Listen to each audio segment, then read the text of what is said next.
Assalamualaikum guys.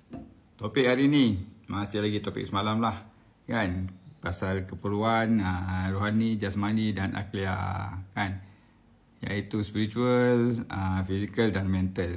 So primary dia keperluan manusia itulah kan, rohani, jasmani dan akliah tu. Tapi secondary dia kan, untuk mencapai benda tu kenalah ada duit kan. Nak beli barang-barang yang untuk untuk makan, untuk minum dan sebagainya kan. Kena ada pakaian, kena ada rumah dan sebagainya.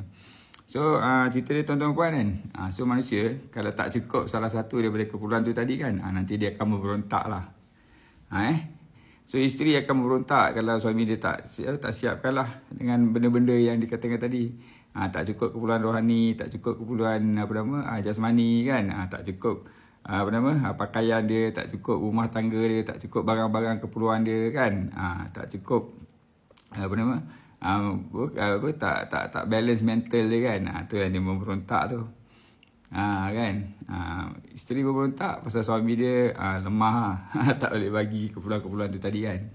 Tapi tak juga, keperluan tu sekadar keperluan. Kadang-kadang kalau suami tu mampu bagi emas 5 gram lah, janganlah nak minta yang 100 gram kan. Itu masalah lah. Itu akan menimbulkan permasalahan dalam rumah tangga. Begitu juga anak juga memberontak kepada bapa dia kalau keperluan-keperluan rohani, jasmani dan akhirat ni berkurangan. Zaman akhir zaman ni kan, ramai orang yang berfikiran keduniaan, yang mana mereka mahukan kemewahan.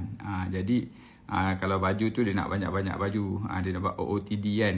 Kalau handbag tu nak banyak-banyak handbag, kalau jam tu nak banyak-banyak jam, kalau phone tu nak phone yang terkini dan latest kan. Jadi bila anak tu tak dapat keperluan-keperluan tu daripada mak bapak dia kan, maka dia akan memberontak. Ini masalah juga tu kan. Sebab dia lebih kepada keperluan jasmani dia kan. So cerita dia macam tu tuan-tuan dan puan.